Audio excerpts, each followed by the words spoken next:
বৰ্তমান ২ নং হোলমৰাত উপস্থিত আছো আৰু ইয়াত বৰ্তমানেও প্ৰায় ২৫টা পৰিয়াল ঘৰৰ চৌহদত প্ৰৱেশ কৰিব পৰা নাই কিয়নো বাঢ়নী পানীয়ে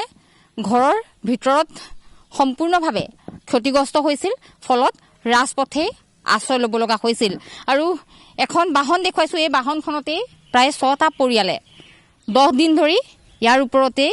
ৰান্ধিছে ইয়াৰ ওপৰতে খাইছে আৰু ইয়াৰ ওপৰতে থাকিব লগা হৈছে আৰু পৰিৱেশবোৰ ঘৰৰ ভিতৰৰ দেখুৱাইছো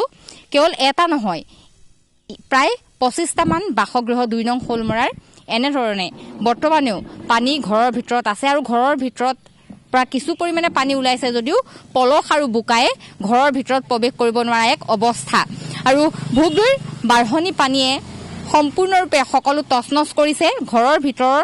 সামগ্ৰী ইতিমধ্যে বাঢ়নী পানীত উটি গৈছে আৰু পৰিৱেশটো প্ৰায় 10টা দিন এনেধৰণেই চাৰিওফালে কেৱল পানী ঘৰৰ ভিতৰৰ পৰা কিছু পৰিমাণে পানী ওলাইছে যদিও ঘৰৰ ভিতৰত প্ৰৱেশ কৰিব নোৱাৰা এক অৱস্থা বোকা আৰু পলস প্ৰায় একাঠু পৰ্যন্ত ঘৰৰ ভিতৰত পৰিছে ঘৰৰ চৌহদত এতিয়াও পানী মই কিছু মন্তব্য ল'বলৈ চেষ্টা কৰিম কিয়নো ৰাজপথে এতিয়া তেওঁলোকৰ আশ্ৰয়স্থল 10টা দিন ৰাজপথতে দিন ৰাতি কটাবলগীয়া হৈছে এই সকল লোকে বয়োজ্যেষ্ঠ লোকসকল শিশুসকল সকলো এনেদৰে আছে কিছু মন্তব্য ল'ম কিয়নো জিলা প্ৰশাসনে ঠায়ে ঠায়ে বান সাহায্য প্ৰদান কৰিছে বা বিভিন্ন সংস্থাসমূহে বান সাহায্য প্ৰদান কৰিছে এইটো অঞ্চললৈ মই পুনৰবাৰ আহিছো পূৰ্বেও ইয়াৰ পৰিৱেশ দেখুৱাইছিলো আজি পুনৰবাৰ আহিছো আৰু কিছু কথা পাতিম কেনেধৰণে সুবিধা পাইছে কি হৈছে তেওঁলোকে কেনেধৰণে এইদিন খাইছে সেই সন্দৰ্ভতো মন্তব্য ল'ম আইতা ঘৰৰ ভিতৰত এতিয়াও যাব পৰা নাই নাপাওঁ ঘৰলৈ যাব পৰা ইয়াত আছো যিয়ে পাইছো আৰু তাকে খাইছো আৰু এইখিনি নাপায় সেই বস্তু আহি পিনি তাতে ৰৈ দিয়ে তিনিআলিতে নাপায়হি কথা নাপাওঁ বহুত বাঢ়ি গৈছে নে ইয়াতে কটাইছো ইয়াতে কটাইছো অসুবিধা আৰু কি কৰিবা নহ'লে উপায় নাই নহয় জানো বা নাই দেখা নাই দেখা নাই দেখা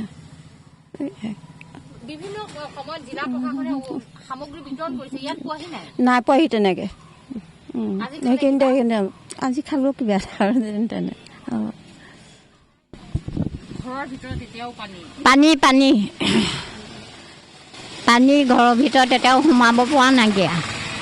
খাবলৈও আমি তেনেকৈ বস্তু পোৱা নাইকিয়া গৰু ছাগলী হাঁহ কুকুৰা চব উপঙি গ'ল পানীৰ তলতে এতিয়াও থাকিবলগীয়া হৈছে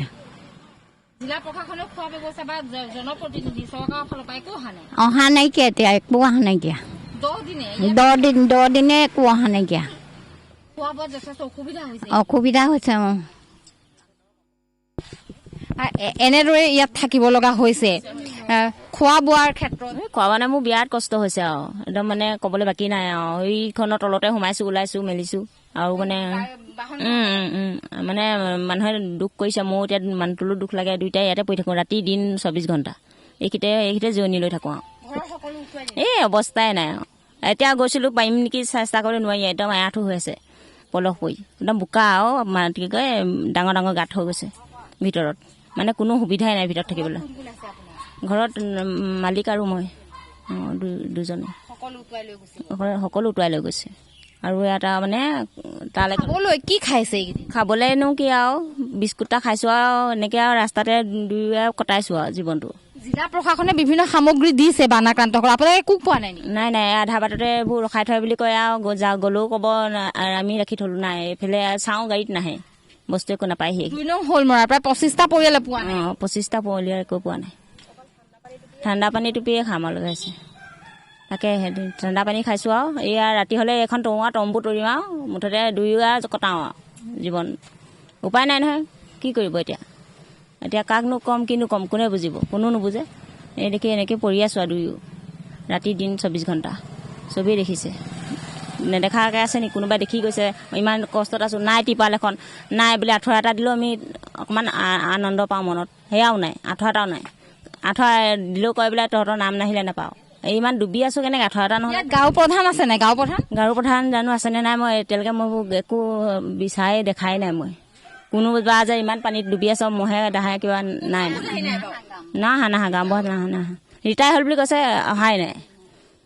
দেখা নাই মই দেখাই নাই হয় কেনেধৰণে আচলতে তেওঁলোক আছে 10টা দিনে মই বহুত কষ্ট পাইছোঁ 10টা দিনে এইখন তলৰ পৰাই ওলা সোমা কৰোঁতে ভুই খাই গৈছেগৈ মানে একদম মানে বেলেগ কষ্ট হৈছে আৰু দুয়ো মানে আৰু দিন ৰাত 24 ঘণ্টা আৰু বৰষুণলৈ এনেও থাকিবই নোৱাৰি ঘৰৰ ভিতৰখনত আৰু মানে এতিয়া আৰু ইমান এটা কঁকাল হৈছে এই লোকৰ ঘৰৰ পৰা আনিছোঁ লোকৰ ঘৰে ত্ৰিপাল আকৌ কৈছে কালি দিব লাগিব বোলো ৰৈ দিয়ে 2 দিনমান ৰৈ দিচোন খুজিছে আৰু মানে নাই ত্ৰিপাল এখনো ব্যৱস্থা নাই আৰু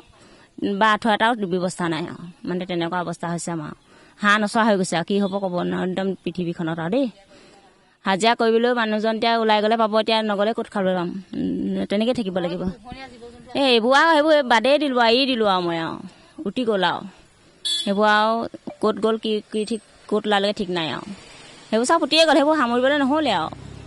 বানপানী আহিছে বুলি কোৱা মাত্ৰ সেইবোৰ সামৰিবনে আপোনাৰ নিজৰ গাটোকে বচাব আৰু চব উটি গ'ল আৰু একোৱেই নাই আৰু তাকে এইবোৰ আৰু উটি গ'ল আৰু চব গ'ল এতিয়া প্ৰশাসনে এতিয়া কি কৰে ত্ৰিপাল এখন দিলেও আমি ৰক্ষা এটা পাওঁ 2 মালিকে মই থাকিবলৈ সেয়াও নাই লোকৰ ঘৰত ত্ৰিপাল লোকৰ ঘৰ কাপোৰ এনেধৰণে কাপোৰে আপুনি বেৰি দেখিছে চাদৰকেইখন পিন্ধা চাদৰকেইখনকে আহিছোঁ মানুহজনে কৈছে যে তই কি পিন্ধিবি পাছত গেছ এটা বুলিবলৈও নাই বোলে গেছতে ভাত কেইটামান বনাই চাহ পানী অকণ বোলে পানী ওপৰতে বনাই খাওঁ সেইবোলে একো সঁজুলিয়ে নাই মানে একো সুবিধাই নাই এনেকৈ আছোঁ আৰু নাই গেছ নাই আমাৰ তাকেহে দেই হয় কেনেক দুৰ্বিষহ জীৱন কটাবলগীয়া হৈছে এই মহিলাগৰাকীৰ ভাষ্যই সেয়া প্ৰমাণ কৰিছে 10 দিন ৰাজপথত কটাবলগীয়া হৈছে নাই এটুপি বিশুদ্ধ খোৱা পানী এসাঁজ খাই এসাঁজলৈ চিন্তা কৰিছে বিস্কুট খাই তেওঁ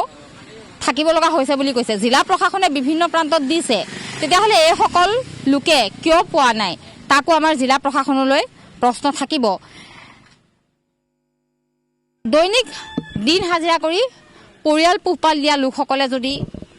এনে অৱস্থা হয় আপোনাৰ ইতিমধ্যে মহিলাগৰাকীয়ে সকলো উল্লেখ কৰিছে এক দুৰ্বিষহ জীৱন কটাইছে 10টা দিনে ওলাই গ'লেহে কাম পায় ওলাই গ'লেহে কাম পাওঁ ওলাই নগ'লে কাম নাই এতিয়া বানপানী হৈছে কোনেও হাজিৰা নিদিয়া লগাবলৈ চবৰে কষ্ট হৈছে ধৰি লওক এতিয়া জীয়াই থকা কেইদিনত মই কেনেকৈ কি কৰি খাম সেইটোকে চিন্তা কৰি মানে মই ভাবি গুণি বহি থাকোঁ মানুহজনীয়ে কয় কি হ'ব আমাৰ অৱস্থা আপোনাৰতো কামলৈ নগ'লে আপোনাৰ পৰিয়াল ভাত খাবলৈ মানে জীৱন খটাব নোৱাৰিম আমি হয় দাখন ওলাই লৈ যাওঁ টকা 300 পাওঁ বা কোনোবা 200 দিয়ে 100 দিয়ে এনেকৈ জীৱনটো কটাই চলি মেলি খাই আছোঁ আৰু এইকেইদিনটো তাকো নাই যিটো অৱস্থা এতিয়া ধৰি লওক ৰেচনৰ চাউল কেইটামান কেতিয়াবা 15 কেজি পাওঁ এতিয়া তাকো এতিয়া বন্ধ হৈ আছে ধৰি লওক ওলাই গ'লেহে পাওঁ আৰু এতিয়া ধৰি লওক চবচোন 2টা প্ৰাণী আমাৰ ঘৰত মোৰ মানুহজনীয়ে মই অকল দুখ লাগিছে তাকে এতিয়া ভিতৰলৈ সোমাই যোৱাটো চিন্তা কৰিছোঁ দাদাক কৈছোঁ যে মই কি কৰিম এতিয়াতো কোনেও হাজিৰা পচাল নলগায় মোক চবৰে কষ্ট এতিয়া এই জীয়াই থকা কেইদিন মই কেনেকৈ কি কৰি খাম চাকৰি তাকৰি বুলিবলৈ নাই কাম বন এতিয়া ওলালে কৰিবলৈ পাৰিম নোলালে নাই তেনেকৈ থাকিব লাগিব আৰু কি কৰিম আৰু অৱস্থাটো এয়া খেতিৰ দৰাও উটুৱাই কথা এয়া দেখিছে গোটেই খেতিও মানে কৰিছিলোঁ এতিয়া মেটেকা গোটেই তলত ফুট খাই গ'ল ট্ৰেক্টৰ চেক্টৰ লগালোঁ পইচা পাতি খৰচ কৰি সেয়াও গ'ল সেইটোও কৰিব নোৱাৰোঁ এতিয়া মানে চব বহুত টকা খৰচ হ'ব ট্ৰেক্টৰ লগাই ৰোৱনী লগোৱা ৰোৱনীৰ দামো বেছি হ'ল 350 টকা এতিয়া কি হ'ব অৱস্থা মানে মই সেই তেনেকৈ ভাবি গুণিয়ে মই বহি থাকোঁ এতিয়াও ঘৰৰ ভিতৰলৈ যাব পৰা নাই এতিয়া একদম পানী এককালে শুকুৱাই নাই অলপ শুকাই আকৌ যাবই নাই দ গাত বহি গৈছে বেৰ খৰিয়ে গ'ল এফাল এতিয়াতো কি কৰিব উপায় নাই খেতিৰ মাটি 10,000 টকা খৰচ হৈ গ'ল এতিয়া সাগৰ গোটেইখন এতিয়া কি কৰিম উপায় নাই ন এতিয়াতো আমি কৰিবলৈ একোৱেই নাই গাঁও প্ৰধান আছে নাই এতিয়া ৰিটায়াৰ হ'ল আছিলে ৰিটায়াৰ হৈ গ'ল আপোনালোকৰ এই অৱস্থা বাইদেউগৰাকীয়েও খুব দুখ লগাকৈ কিছু কথা ক'লে আপোনালোকৰ এই অৱস্থা কোনেও চোৱাহি নাই বাৰু নাই আহে আৰু এইখিনিৰ পৰা সেইখিনিৰ পৰা গুচি যায় ৰখাই মানে ৰেচন আহে সেইফালে তিনিআলিৰ পৰা ৰখাই গুচি যায় বোলে আৰু আমি ৰখাই আমাৰ কাৰণে আহিছে এনেকৈ তেনেকৈ নাহেই এইফালে মাল ক্ষুদ্ৰ আৰু হেৰি কিমান দিয়ে কেতিয়াবা খিচি অকণমান দিয়ে সেইকণে আৰু আহে আৰু মানে নাই হয় এইসকল লোক কেনেদৰে চলিব তাক লৈও চিন্তাত আছে। কিন্তু কিছু পৰিমাণৰ পানী ওলাই গৈছে যদিও ঘৰৰ ভিতৰত বোকা আৰু পলস একাঠো পৰ্যন্ত। এতিয়া কেনেদৰে তেওঁলোক চলিব তাক লৈও চিন্তিত হৈছে। জিলা প্ৰশাসন বা চৰকাৰী প্ৰতিনিধিলৈ আহ্বান জনাইছে এইসকল পৰিয়াললৈ কিছু চাওক, কিয়নো দিন হাজিৰা কৰি তেওঁলোকে পৰিয়াল পোহপাল দিয়ে আৰু এতিয়া দৈনিক কাম কৰিবলৈ ওলাই যাব নোৱাৰাৰ ফলত এক দুৰ্বিষহ জীৱন তেওঁলোকে কটাব লগা হৈছে। আৰু এনেধৰণে লোকৰ ঘৰৰ পৰা টিং আনি টিউপাল আনি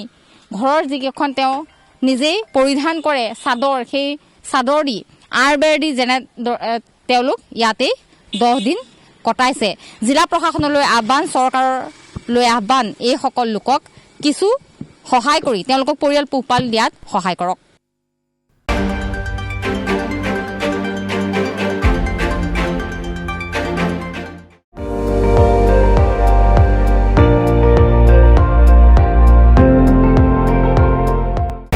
আপুনি চাই আছে ND24, সৰ্বশ্ৰেষ্ঠ নহয় সৰ্বোত্তমৰ দৌৰা।